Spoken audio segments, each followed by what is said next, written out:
সম্মানিত ভিউয়ার্স, আসসালামু আলাইকুম। দেশ ও দেশের বাইরে থেকে যে যেখান থেকে আজকে এই ভিডিওটি দেখতেছেন, আশা করছি সবাই ভালো আছেন, সুস্থ আছেন। অনেকদিন যাবৎ হয়ে গেছে আমার খামারের কোনো আপডেট আপনাদেরকে দিচ্ছি না বা আপনারা পাচ্ছেন না। তার বেশ কিছু কারণ। দেশের এখন যে পরিস্থিতি, নেটের সমস্যা, নেট বন্ধ ছিল কয়েকদিন। আর নেট এখন দিলেও আপনার নেটের যে স্পিডটা থাকার কথা ওই স্পিডটা নাই, পর্যাপ্ত পরিমাণে স্পিড নাই। আর মূল যেই কারণটা আপনার আমার খামারে যে আপডেটটা আসছে না, যেই কারণে আমার চ্যানেলের পূর্বের ভিডিওতে আপনারা কিছু প্যারেন্টস মুরগি দেখতে পাচ্ছিলেন আমার খামারে। ওই প্যারেন্টসগুলার আপনার বয়স হয়ে যাওয়ার কারণে ওর থেকে আমি পর্যাপ্ত পরিমাণ ডিম পাচ্ছিলাম না, যার কারণে আমি নতুন করে প্যারেন্টস করার সিদ্ধান্ত নিয়েছি এবং করতেছি। আর ওইগুলা আপনার বাজারে বিক্রি করে দিছি। আর এই বাজারে বিক্রি করার আপনার সময় আর আমার কিছু মাংসের মুরগি ছিল, এই মাংসের মুরগিটা বিক্রি করা, ওই প্লাস ডিমের মুরগিগুলো বিক্রি করা, যার কারণে আপনার এই সময় করে উঠতে পারিনি যে আমার খামারের আপডেট দেব। আর এই যে এই ঘরটা আপনারা দেখতে পাচ্ছেন, এই ঘরটা কিন্তু আপনাদেরকে এর আগে দেখায়নি, ঠিক আছে? তো চলুন আপনাদেরকে ঘরের ভিতরে নিয়ে যাই।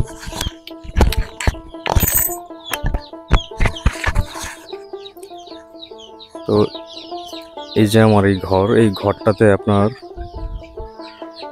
এই যে এখানে 74 পিস বাচ্চা আছে। এখানে 74 পিস বাচ্চা ব্রুডিং হচ্ছে। আজকে এদের বয়স 15 দিন। আর এই পাশে কিছু মুরগি আছে, এগুলোর বয়স 25 দিন।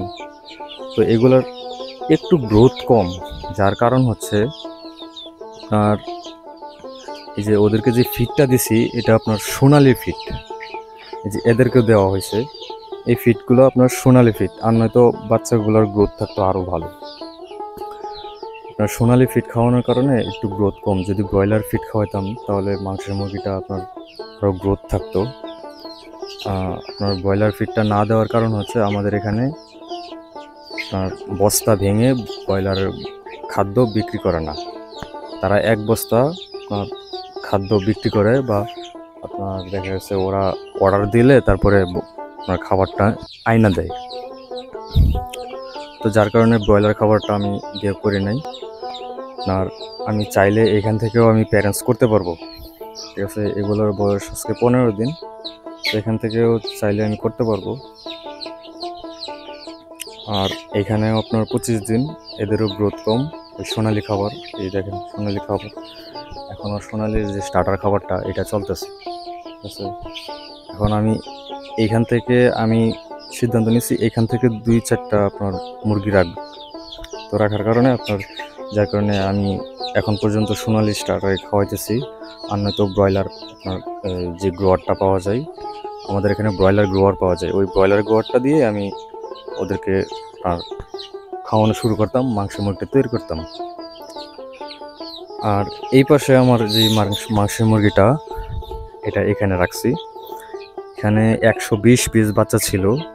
এখন এগুলোর বয়স আপনার আছে 48 দিন থেকে 50 দিনের মতো। এগুলো বিক্রি করতে করতে এখন 30-35টার মতো আছে। এলাকা থেকে আপনার এসে 10টা 20টা 15টা এরকম করে বাচ্চা নিয়ে যায়, 4টা-5টা করে। আর এখান থেকেই আমার যেহেতু প্যারেন্টস করছিলাম, আর এদেরকেও কিন্তু আমি সোনালি ফিড দিয়েই আপনার করছি, মানে বড় করছি, যার কারণে এদেরও গ্রোথ কম। আর এই যে এইখানে দেখেন, এইগুলো আমার প্যারেন্টসের মুরগি। এগুলো আমি যেহেতু প্যারেন্টস করব, সেজন্য আপনার ওই এই দুটা একই বেস ছিল, একই বেস, একই বয়স। তো এখান থেকে বেছে বেছে আমি এইখানে আমার প্যারেন্টস মুরগিটার জন্য আমি রাখছি। দেখেন মাল্টি কালার, দেখেন মাশাআল্লাহ কত সুন্দর কালার। তো যার কারণে আপনার আমি খামারের আপডেটটা আমি দিতে পারতেছি না। এখন আপনারা প্রতিনিয়ত আমার চ্যানেলে আপডেট পাবেন। আমি এগুলাকে কিভাবে ম্যানেজমেন্ট করতেছি, কোন সময় কোন মেডিসিন দিতেছি, এগুলার আপডেট আপনাদেরকে দেব।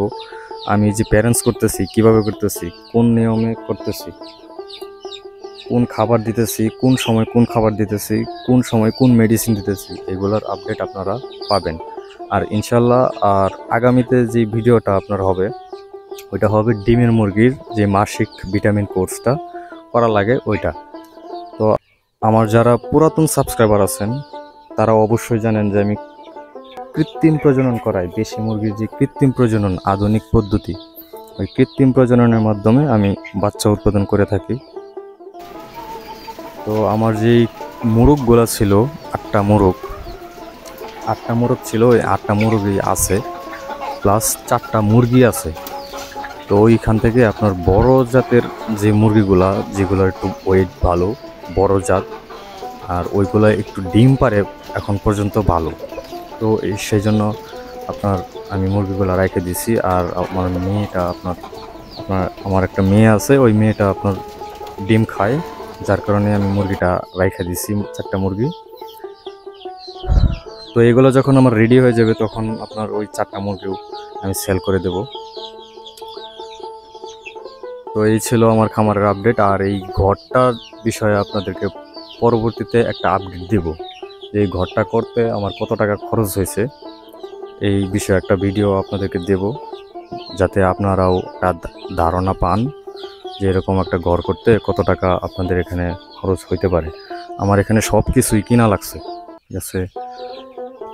নিচে যে ফ্লোরে যে মাটিটা দিছিলাম ওই মাটিটাও পর্যন্ত কিনা লাগছে, ঠিক আছে। এই যে এইখানে মাটি ফালাইছি, ওইখানে দেখেন এই পর্যন্ত। আর এটা কিন্তু ফ্লোর পাকা করে ফেলছি, ঠিক আছে। এই ঘরটার বিষয়ে আপনাদেরকে পরবর্তীতে একটা আপডেট দেব। তো আজকের ভিডিওটা এই পর্যন্তই। সবাই ভালো থাকবেন, সুস্থ থাকবেন এবং খামারের যত্ন নেবেন। আল্লাহ হাফিজ।